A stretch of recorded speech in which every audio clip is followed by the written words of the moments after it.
Dedicated employees are imperative for the success of any company, but they're also imperative because they define who you are.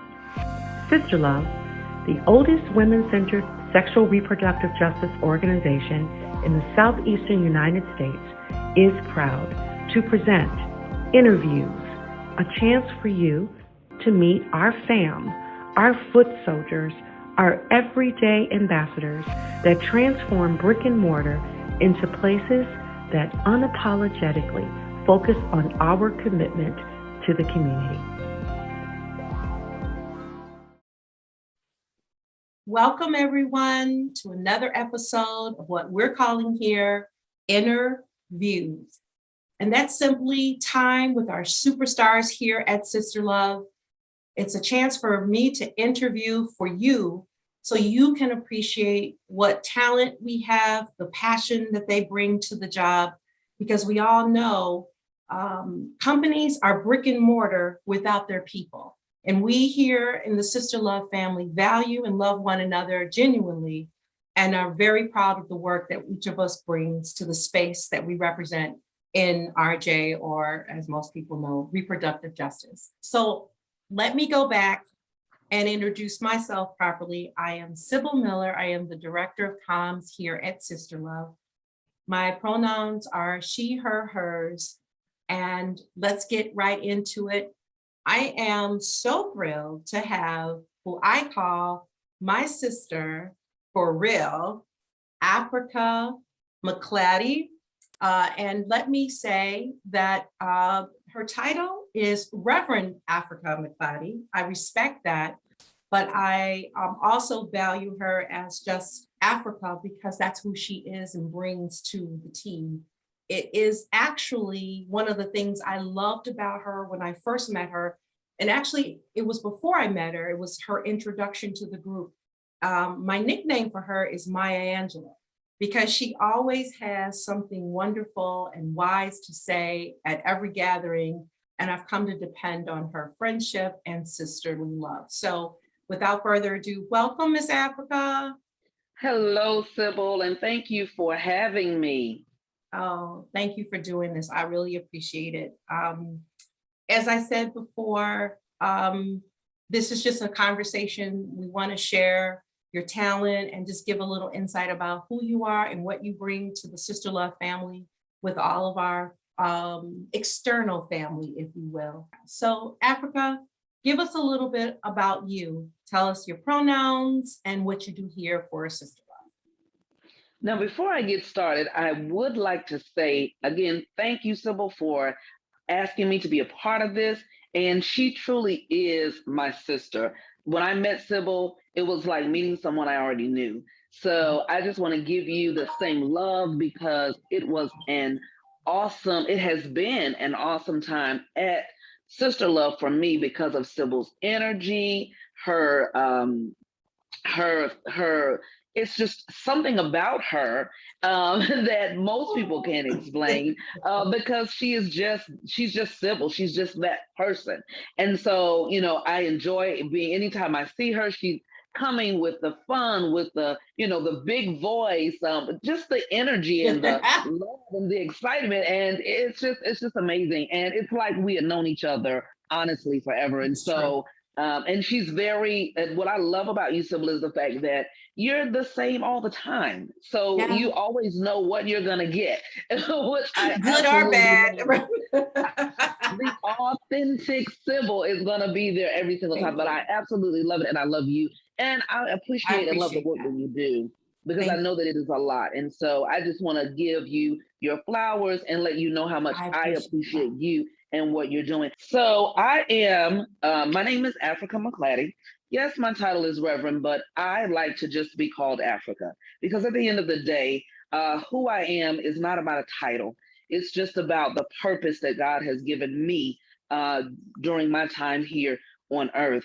My pronouns are she, her, hers, and I am the faith-based community liaison. However, I am also a part of our HEAP team at SisterLove, and I help to perform testing, I help to perform education, prevention, advocacy for our family members in the community. And that team, the HEAP team, is health education, advocacy, and prevention. And so we're excited about the work that we do. I'm excited about being a part of such a team who gets the opportunity to be a part of the community and really interact and just be with our family members that are in the community that we serve.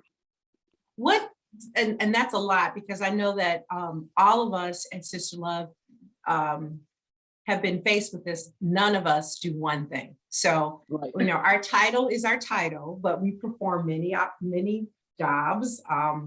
And it's just what we do to check all the boxes, if you will, daily. What does the work that you do mean to you personally? So to put it all together, being the faith-based community liaison and a part of the HEAP team, for me, was not just work, but it was ministry for me, because it allowed me to connect with people and to connect people to resources. And so for me personally, it was a part of who I was as a child, how I was raised, the community that I came from, which was a family. During my childhood, the motto was, it takes a village to raise a child. Yes. And so during that time, my neighborhood and the community there, it was our village. We literally helped each other, whether it was with the children, getting resources, watching homes, babysitting children, anything that we needed. And so that became a part of who I was. So to get the opportunity to be in the community, to help them connect with resources, to help them for us to provide resources to them, to then be able to connect our faith-based community with our constituents and who we serve. It was as if I was just continuing to live out the purpose that had already been placed in my life or on my life, and what I had always been a part of in the community that I was raised in and the family that I was raised in. So for me personally, it was literally my purpose.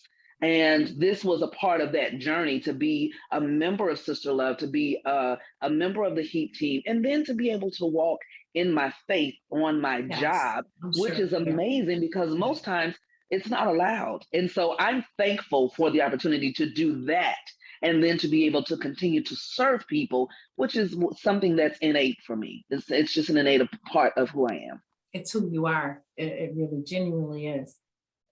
Give us a little fun fact about you. Like, what don't we know about you? Well, here's the funny thing. It was several things that I thought about. And one of the funny things I think about me is that I love to refer to things that elderly people say. So thus my nickname for you, Maya Angelou. Now it's all making sense. And it's so funny because a lot of my friends, so for example, I have a lot of friends that are from up north, and for some reason they have just become enthralled with what they call the Southern thing.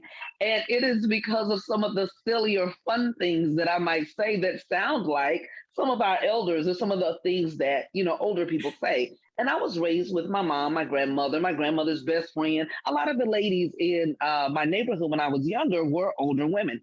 And so some of the things that they would say, to me at that time, I didn't quite understand it, but I was just intrigued by it. The terminology, the passion with which they would say it, the directness.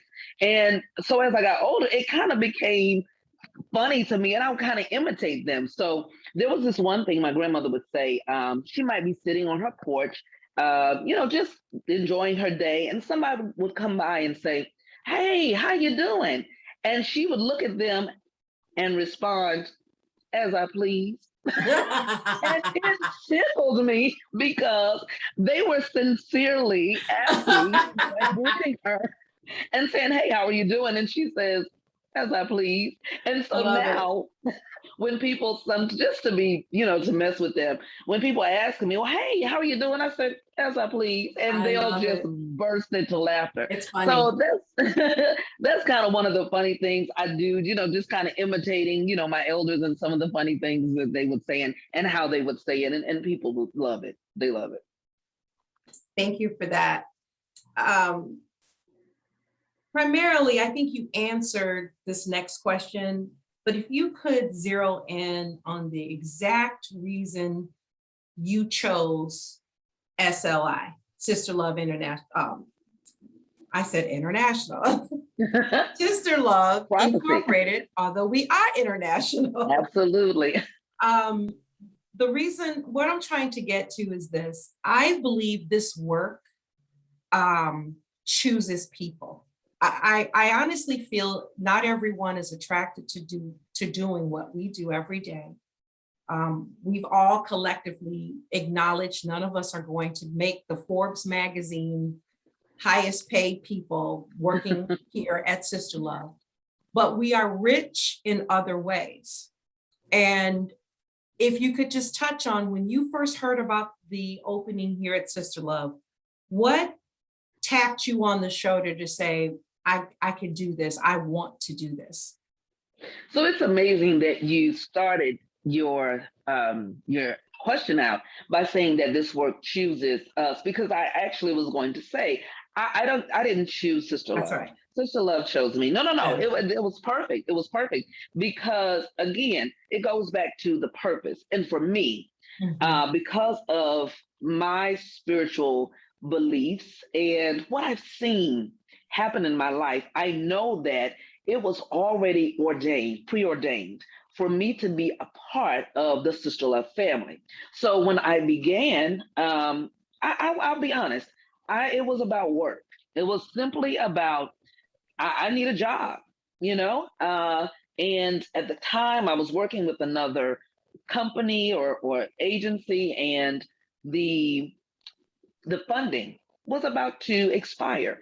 And it was God's plan that someone came to me and said, here is a position that is available that will allow you to transfer from one position to another without missing a beat, no interruption. And so that for me was the first thing. And I knew that it was God because I had no idea where I was going to go. I hadn't put in one application. I hadn't even thought about what was the next step. I just knew that the funding was going to end, which meant this assignment was going to end.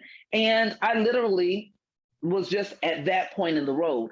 And so when they came to me and mentioned it, I instantly said, okay, without question.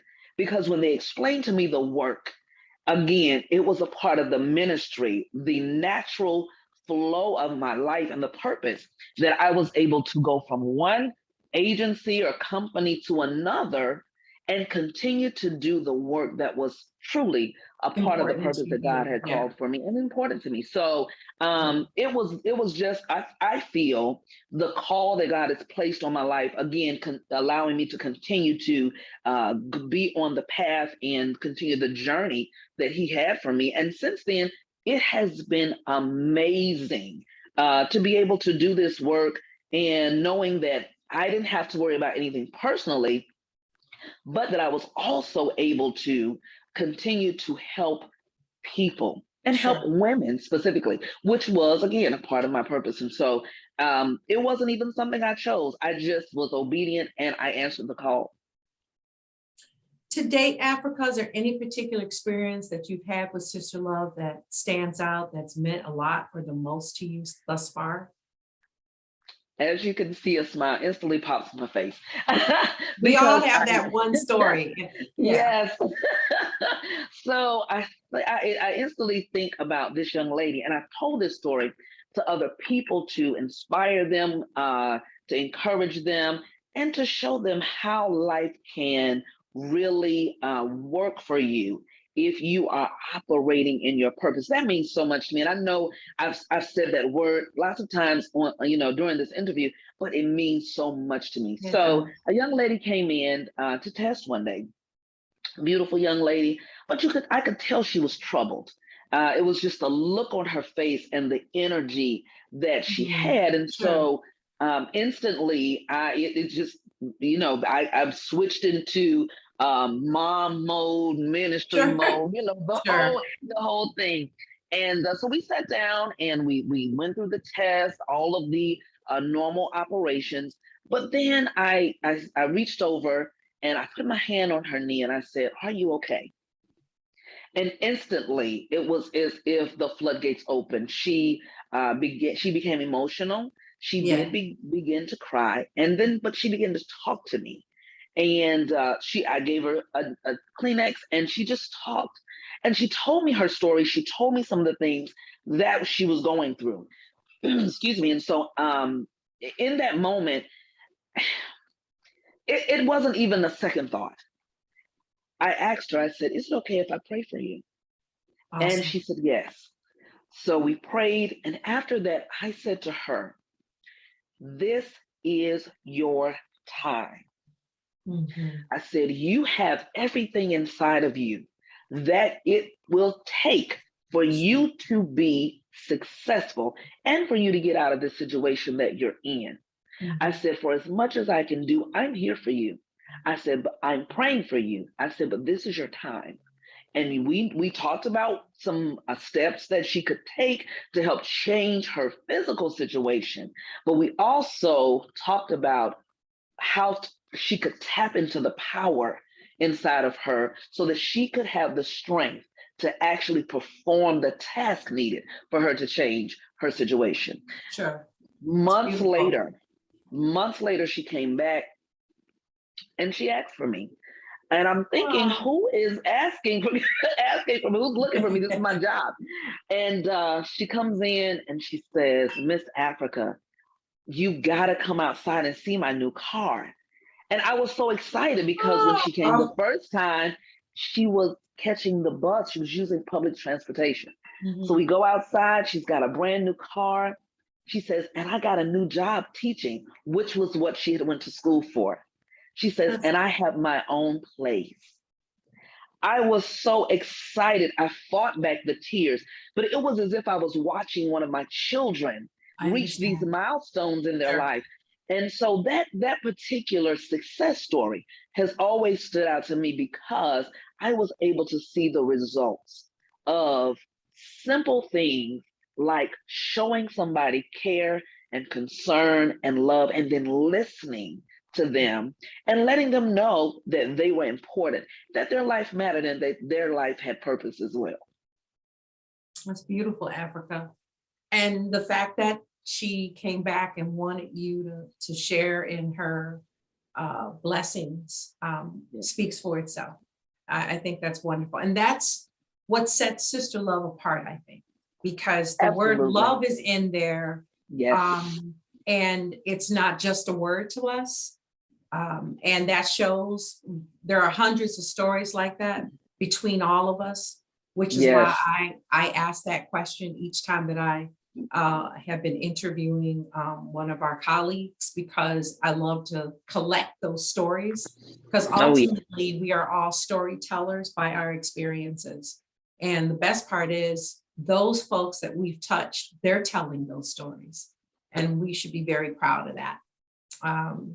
And to be able to show that sisterly love, and I want to share this because it means a lot for us as Black women to know that there is another Black woman who sincerely is my sister and who loves me. Yeah. And especially in this day and time when so many of the issues that Black women swept under the rug and never really addressed and fought through and ended up with so many scars and wounds have now come to the surface. We need more of the unity, love, and support in our sisterly spaces. And so that happened so many years ago, but it stuck with me. And it was the turning point for me to really be able to take the word sister love and make that a tool that I used when I interacted with women when they came into our space. So I for like to all of our, say, I like to say that typically it's a noun. It's a person, place, or thing. But sister love makes it a verb. We actually do Mhm, loving. So right. your words are profound. That is correct. And I think all of us to some degree take that very seriously. Yes. Yes. When it is said and done and the journey shifts and it's your time to say goodbye to sister love, what is it you want to be remembered for? Hmm. Now that might be a list. No, Fair. no. Okay, so one of the things is um, I want to be remembered for making people smile. That's one. Simply because, again, there's so much pain that has throughout this pandemic been Yeah. uncovered. And so to be able to say something or do something that puts a smile on someone's face, it means so much to me because we never know what someone is going through, what they're dealing with, at what point they're at in their day, in their life. So just to be able to say something again, or do something that makes someone smile, that's one of the things I definitely would like to be remembered for. Secondly, I think my show of love.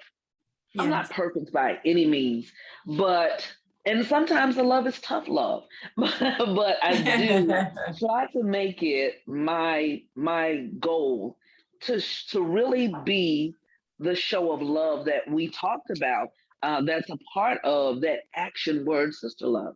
Um, Again, we've experienced so much throughout this pandemic, and then prior to that, for me, getting to know so many women, test so many women, talk to so many women. We as women experience and carry a lot of pain. And so sometimes just for someone to be able to feel a little bit of love could change their day, could change their life. And so hopefully being able to, I've been able to make that impression and would be able to leave that as a memory. And thirdly, um, for being able to hopefully have provided some wisdom in some spaces that we've shared. Um, because for me, it's good to have intelligence. It's good to have book smarts and street smarts It is. and knowledge.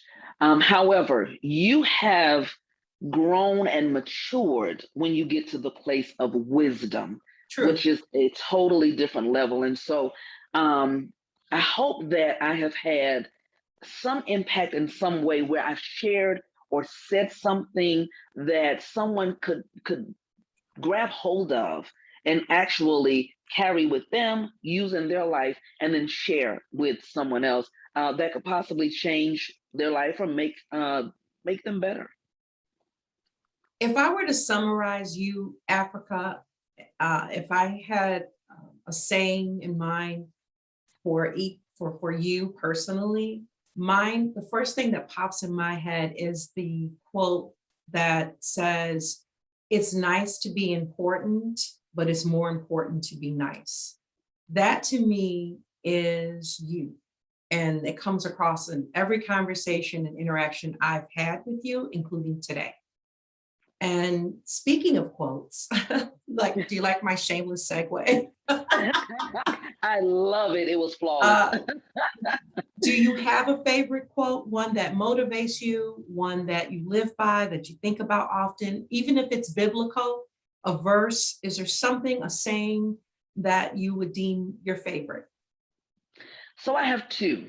One is a verse, and Mhm. one is a quote that the Lord gave me. So I'm going to give my verse first. It is Proverbs 3, 5, and 6. Favorite book. Trust in the Lord with all your heart. Lean not unto your own understanding. Standing. In all your ways, acknowledge Him, and He will direct your path. my personal saying that God gave to me, and it ministers to me, which is why I'm able to share it with others. Live a limitless life with limitless faith while operating in your purpose. That's your word, purpose. It's beautiful and very relatable. I get it. And I It's want wonderful. I want it for everyone. Unfortunately, they have to want it for themselves, but I'm going to do everything I can to inspire and encourage people to live limitlessly and to walk in their purpose with limitless faith. I appreciate that you sharing that with us. And that draws us to the end, basically. And oh no, it does. We could have this conversation for hours. And in fact, we could end this and still keep talking, Africa. I have thoroughly enjoyed this. I have. Send you, and now I'm going to use a word that our founder and our president most certainly coined, and we all use and love. I appreciate love you. Thanks, Dazan, for that. Yes, this has been absolutely wonderful. I certainly hope those out there have a better understanding of what you bring to your role here at SisterLove. We certainly wouldn't be the same without you here. And I appreciate you and the time you spent with us to record this particular session.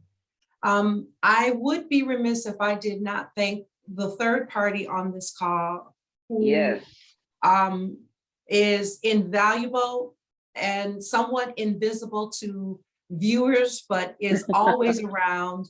And that's Bryson Edwards, who is our digital strategist. We would not be able to do any of these things without him. So I am sending appreciate love to Bryson, who's the third party on this call, but is smart enough to stay off camera. He's like, I'll leave that to you ladies. Right. So Miss Africa, thank you from the bottom of my heart for your time today. And thank you for all those that joined us. A collective appreciate love to all of you, and we'll see you next time. I appreciate love all of you. Thank you again. And before we leave, I got to give it to you. Peace, power, unity, and love. I love you all. And we'll take it. Bye, everybody. Right. Bye-bye.